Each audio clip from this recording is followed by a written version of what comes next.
네, 뭐 오늘도 한파주의보잖아요. 최근에 급격하게 좀 기온이 내려갔는데 부동산 시장도 좀 좀처럼 온기가 돌지 않고 있습니다. 보통 1월은 계절적으로 거래 비수기이기도 하지만 예년에 비해서도 전년도 대비로도 지금 집을 사겠다고 나서는 분들이 많이 없다고 합니다. 아무래도 실수요자 입장에서는 또 집값이 더 떨어지지 않을까라는 기대 심리도 있지 않을까라는 생각도 들고요. 지금 뭐 집 사러 다닐 분위기도 아니고, 예. 예. 나라 분위기가 돈도 없고. 네, 요즘 집값 움직임과 함께 부동산 시장 상황 어떤지 한번 살펴보도록 하겠습니다. 송승현 도시화경제 대표 자리했습니다. 어서 오세요, 오세요. 송 네, 대표님. 안녕하세요. 2주 만이네요. 네, 작년에 그렇습니다. 뵙고. 그러네요, 진짜. 그죠? 그래요, 송 대표님 뵈니까 이제 우리 시청자분들이나 저나 이제 주말이 왔구나 싶네요. 이 코너 끝나야 이제 금요일이 마무리되니까. 뭐 다들 돈이 없어가지고 주말에 다들 돌아다니지도 못하시고 요즘. 제가 요즘 그렇습니다. 이 루틴이 깨지네요. 그렇죠. 지갑이 얇아지니까 막 그냥 어지간하면 집에 들어가고 원래 외식도 루틴이 어떠셨어요? 놀 때 좀 놀기도 하고 뭐 밖에 나가서 뭐 좀 이렇게 허세도 한 부리고 했는데 그냥 요즘은 깨갱하고 그러고 있습니다. 제가 아는 루틴은 소장님 당구장 가셔서 당구를 또 잘 치시구나. 짜장면도 배달시키시고 요즘 탕수육 못 시키시겠네요. 좀 힘들어가지고. 뭐 그냥 꽃배기도 못 시키고 그냥 단무지로. 아니 근데 지금 부동산 시장이 진짜 꽁꽁 얼어붙었다 서울도. 그러나요 진짜 거래가 많이 줄었나 보던데. 네, 거래량은 굉장히 많이 축소가 네. 됐죠. 앞에서 말씀 주신 것처럼 이 부동산은 이 거래 비수기에 굉장히 좀 예민한데, 그러니까 일반적인 금융 상품하고 좀 다르게 실제로 또 현장들도 막 가고 또 판단들도 해야 되잖아요. 그렇다 보니까 거래 비수기를 감안을 해봤을 때는 이런 축소되는 게 어떤 뭐 계절적인 요인들이 작용을 했다라고 볼 수 있는데, 이런 거래가 급감을 했다라는 게 문제겠죠. 지금 그래프를 보더라도 좀 7월 달 따뜻할 때는 뭐 9천 건이 넘는, 그리고 저때 당시만 해도 금융에 대한 규제가 없었기 때문에 어떤 그 거래가 9천 건이 됐는데, 막대 그래프를 보더라도 올해 1월 되면은 굉장히 많이 축소가 된 거죠. 뭐 반에 반토막이 난 그 정도 수준이기 때문에 그러네요. 예. 거래량이 굉장히 많이 축소가 됐어요. 전년 대비했을 때는 약 한 30% 정도가 떨어진 상황이고요. 이런 전반적인 흐름을 보게 된다면 뭐 역시나 그 경기에 대한 그 침체, 그 주머니가 두툼해야 그 돈을 가지고 어떤 소비도 하고 집도 사고 할 네. 텐데, 주머니가 얇다 보니까 집을 사는 데 있어서 좀 불안 요인으로 작용을 하겠죠. 그리고 앞서서 얘기한 것처럼 좀 분위기 자체가 좀 안 좋다라는 이야기, 이게 뭐 언제 끝날지 모른다라는 평가들도 있고, 불확실성이 유지가 되고 있는 뭐 탄핵 정국이 이어지다 보니까 이게 사람들이 판단을 하기가 어려운 것 같아요. 뭐 예전만 해도 이게 분위기가 뭐 이게 좀 정권이 좀 바뀔 것 같던 분위기를 또 생각을 하셨다가, 또 요즘 보니까 또 지지율에 또 변화들이 막 나타나고 그러니까요. 그러다 보니까 주택을 사시려는 분들 같은 경우는 주택의 그 정책과 방향성을 보고 판단하시는 경향들이 많거든요. 근데 이제 또 분위기가 또 바뀐단 말이에요. 네. 그리고 대선 주자들도 말씀들 하시는 것들이 계속 그 정책의 또 기조의 변화 이런 것들을 계속 주다 보니까 혼란스러운 것 같아요. 그래서 이 거래에 대한 의사결정들을 뭐 실무적으로 또 어떤 판단을 하시는 분들도 계속적으로 그냥 관망을 하고 있는 게 현실적인 흐름이거든요. 그래서 네. 이런 거래량들이 예전보다도 더 급격하게 떨어지는 주요 요인으로 보여졌고요. 그러면서 매수하시는 분들 같은 경우도 매물을 사셔야 되는데 사진 않고 있고, 파시는 분들도 이렇게 좀 변화가 너무 많이 나타나는 시장 안에서 매물을 좀 던지고 싶어서 서로 시장에서 거래가 안 일어나다 보니까 물량 자체도 계속적으로 쌓이고 있어요. 그래서 지금 누적되고 있는 서울의 아파트 매물 자체가 8만 건을 돌파를 하는 그래요? 수준이거든요. 그래서 이런 부분들이 계속 이어지고 있고, 그거에 맞춰서 이제 전세가율이 상승하는 모습들. 전세가율이 상승한다라는 거는 결국은 집을 살려고 하는 그 의도보다도 지금 임차에서 머무르면서 시장을 바라보고 또 네. 관망, 그다음 거래 시장, 어떤 그 정치적인 이슈 이런 부분들을 계속 모니터하고 있는 상황이라고 볼 수 있을 것 같습니다. 근데 강남권은 좀 분위기가 다른 게 거래 자체는 좀 줄었다고는 합니다만 집값 자체는 꾸준하게 올라가는 양상인 게 이미 서초 같은 경우는 평당 가격이 1억 원이 넘는 곳이 많고 또 서울 내에서 이렇게 보면은 말씀해주신 분위기랑 살펴봤을 때는 양극화 자체가 굉장히 좀 심해지는 거 아닌가 하는 생각이 들거든요. 네, 말씀하신 대로 지금 서울 안에서도 양극화가 일어나고 있는데 지금 서울의 아파트 값이 상승 전환을 5주 만에 했거든요. 이런 네. 상승 전환한 곳들을 보면 송파하고 서초권들이 상승을 했어요. 거기에 비해서 노원은 마이너스 0.03% 하락을 했거든요. 이런 상승폭들이 두드러지게 나는 것들을 살펴보면은 서초구하고 강남구 저 지역들인데 지금 평당 가격을 보시더라도 9,200만 원 정도 되거든요. 일단 강남도 9천만 원 선을 넘어섰죠. 그래서 실제 시장에서는 옛날 강남 상구에서도 이제 송파는 멀어진 그런 상황이에요. 강남 2구가 돼버리고 오히려 용산이 위로 치고 올라가는 그런 경향성들이 지금 나오고 있는데 이 이슈를 보면은 역시나 그 정비 사업에 대한 기대감들이 있는 상황이에요. 앞서 얘기한 것처럼 정책적인 이슈들을 제가 언급을 드렸던 이유 자체는 뭐냐면 야권이든 여권이든 주택 공급을 늘려야 되겠다는 방향성은 똑같거든요. 그렇다 보니까 정비 사업들이 있는 그리고 추가적으로 분담금을 낼 수 있는 자금 여력들이 있는 강남 2구 이 지역에서는 가격들이 올라가고 있는 모습을 보이고 있고요. 자체적으로 추가 분담금을 내기가 좀 어렵고 그 지역의 주택 가격이 낮은 지역들은 가격들이 빠르게 치고 올라가지 못하고 있는 상황이에요. 그래서 지금 구로구나 중랑구 그리고 그 하위를 좀 기록을 하고 있는 도봉구 같은 경우는 25억 9천만 원, 2,594만 원 정도를 기록할 정도로 가격에 대한 그 양극화가 지금 크게 나타나고 있는데요. 지금 하단에 자막에 나와 있는 것처럼 압구정 현대오차는 서울 안에서도 특히 강남권에서도 가장 그 대어로 뽑히는 곳이 저 현대아파트거든요. 근데 현대오차는 지금 84제곱미터로 48억을 기록을 했습니다. 기존에 46억을 기록을 했는데 여전히 가격에 대한 그 금액들이 올라가고 있다라고 보여지고요.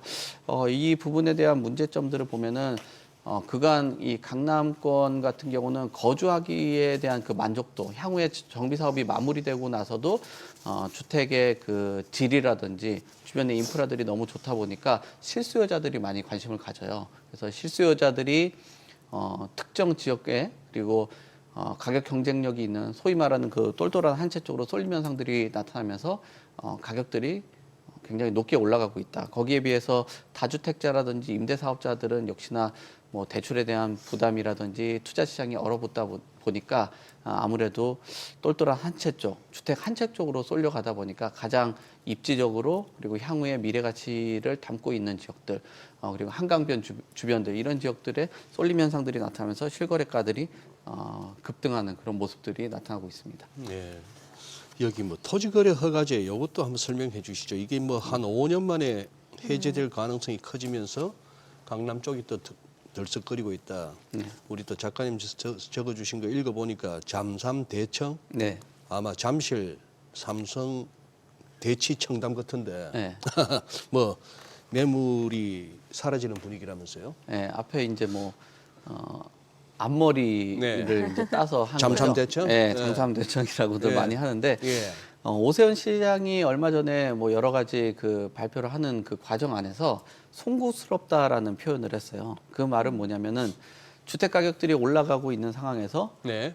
재산권에 대한 그런 규제를 너무 했다라는 거에 네. 대해서 스스로 그 송구스럽다라는 말씀을 하셨었거든요. 그 말은 뭐냐면은 결국 이 토지거래 허가구역이 집값을 안정을 시켰다라면은 어떤 큰 도움이 될 수도 있었을 텐데 아까 말씀하신 그 압구정동을 비롯해서 주요 사업지들과 정비 사업지들 같은 경우는 가격이 굉장히 많이 올라갔거든요.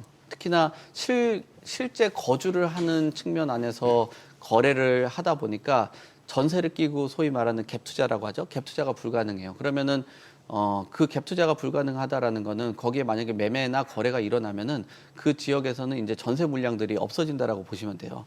그래서 전세 물량들이 부족하다 보니까 전세 가격이 급등을 했거든요. 2019년도는 8.4% 정도의 상승률을 기록을 했었는데 2020년도 토지거래 허가구역 지정된 기간 안에서는 30%가 넘게 그 상승을 했거든요. 그러니까 전세 가격이 상승되는 문제, 물량들을 줄여버리기 때문에 그다음에 향후에 그 토지거래 허가구역이 해제가 됐을 때 가격이 올라갈 수 있다라는 그런 기대 심리들. 왜냐하면 토지거래 허가제를 지정한다라는 거는 그 지역에 개발 계획이 있거나 향후에 개발을 한다라는 그런 어떤 꼬리표를 달아주면서 거기가 가장 우수한 입지라는 그런 뭐 글쎄. 그 최상 등급지라고 예. 입증을 하는 거거든요. 예. 그러니까 하나의 훈장을 달게 돼버리는 거죠. 예. 그러면서 가치가 상승하는 문제점들. 그럼 결국은 가격은 그 상승하는 것을 억제하지 못하고 재산권들은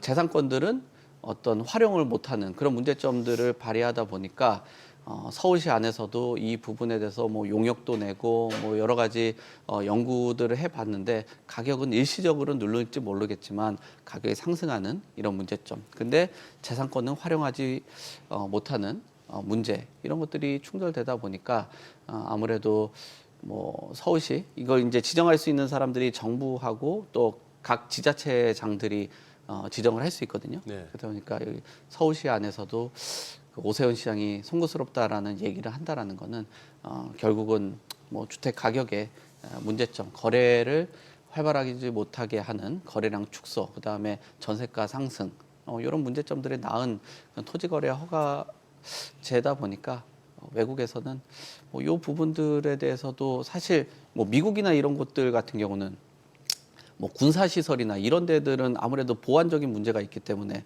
그 토지거래 허가 거래를 못하게 하는 그런 경우들도 있고 또는 뭐 독일 같은 경우는 뭐 어떤 뭐 농경이나 이런 거 하면서 그 일정의 한 사람이 너무 많이 그 농작물이라든지 이런 것들을 독점을 하게 된다는 문제들 예. 있을 수 있잖아요. 그런 쪽으로 하는데 이렇게 주택을 거래하면서 규제를 하는 것들은 다른 나라에서도 뭐 일부 어쨌든 찾으면 찾겠지만 그래도 보편적인 그 거래 제도는 아니기 때문에 이런 부분에 대해서 좀 개선이 될 필요가 있다라는 얘기들이 계속 나오고 있습니다. 그런데 송 대표님, 저게 아까 말씀하시기를 정부하고 지방자치단체장이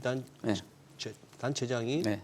토지거래 허가제를 갖다가 이제 뭐 할 수 있다는 얘기인데 그러면 이게 국회에서 통과하는 무슨 법률 문제도 아니고 네.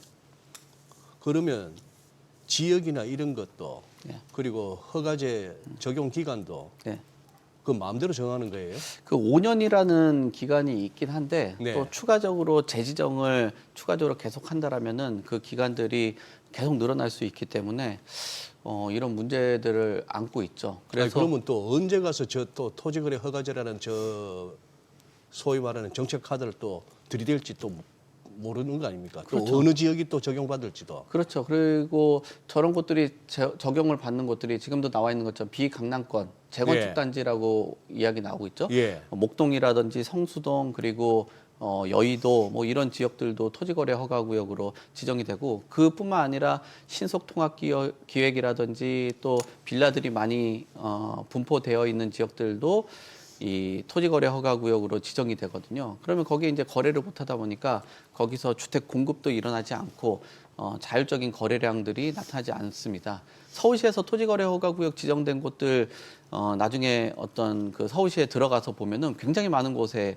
지정이 되어 있어요. 그래서 우리가 맨 앞에서 이야기한 거래량 축소의 주요 원인도 하나 살펴보면은 시장의 침체 그리고 주택 관망세들도 있긴 하겠지만 토지거래 허가구역으로 지정이 되다 보니까 비자발적으로 거래를 못하는 문제들 이런 문제들이 발생이 되는 거죠. 그래서 이게 토지거래 허가구역이 뭐 소위 이게 토지거래 허가구역인지 주택거래 허가구역인지 뭐 갸우뚱하시는 분들도 많고 또 공무원들의 권력이 이게 너무 강하다. 네. 재산권을 가지고 그러니까.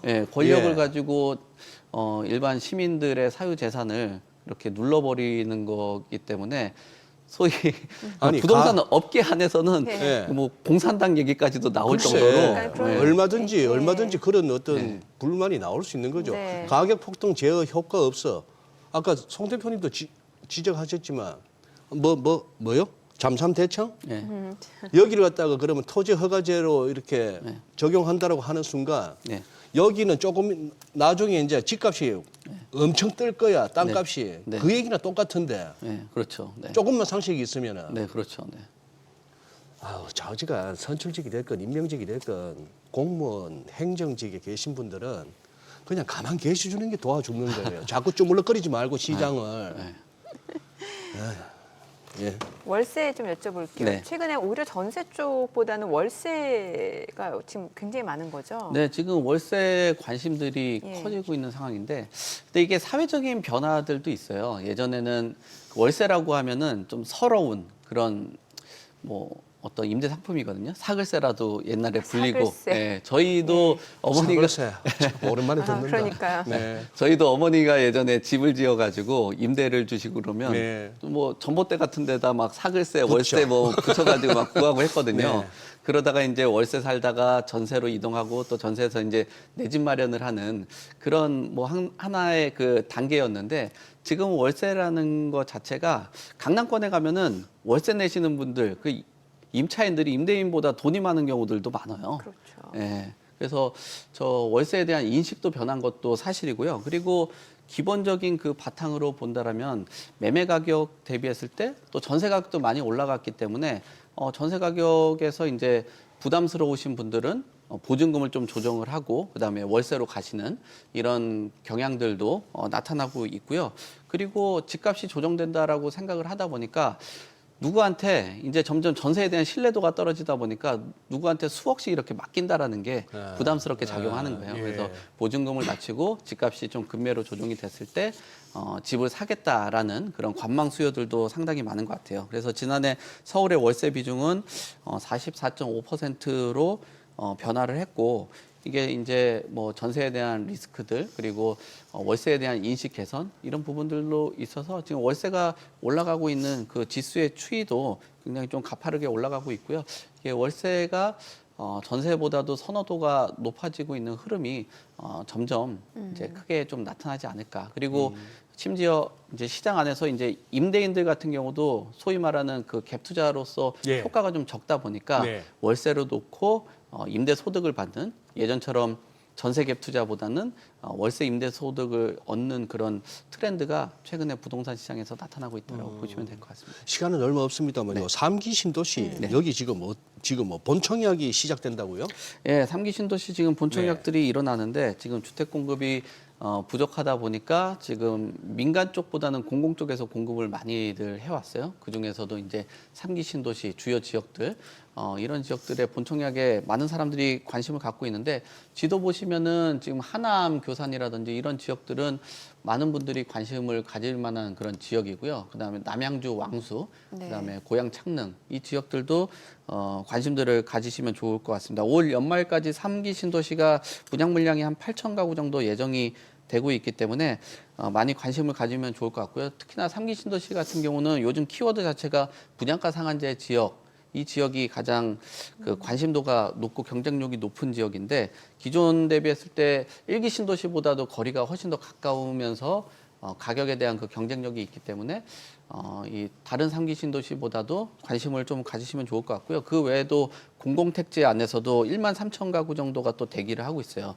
과천 주암이라든지 뭐 이런 지역들 이런 지역들도 대기를 하고 있기 때문에 여러분들이 요즘에 민간에서 분양 물량을 기다리셨던 분들 힘드시잖아요. 그러니까 이 공공 그 물량에서 나오는 물량들도 뭐 최우선 등급지는 아니더라도 뭐 그 서울의 외곽 지역보다도 더 입지가 좋다라는 평가들도 많기 때문에 저 뭐 하남 교산이라든지 이런 지역들은 관심 있게 보시면 좋을 것 같습니다. 음마 재건축 간단하게 물어볼게요. 이번에 어떻게 좀 될까요? 뭐 지금 그 정비 계획을 변경을 했고 신속 통합 기획을 통해서 사업의 속도를 예. 올리기 위해서 진행을 하다 보니까 네. 충분히 가능성들이 있을 것 같고요. 이런 속도가 나오다 보니까 음마 아파트에서도 지금 뭐 신고가들이라든지 뭐 네. 호가들이 올라가는 그런 상황들이 나타나고 있습니다. 그래서 이 음마 아파트도 이제는 점점 발걸음을 떼고 있다라고 보시면 될 것 같습니다. 네, 오늘 내용 잘 들었습니다. 네, 고맙습니다. 고맙습니다. 네, 감사합니다.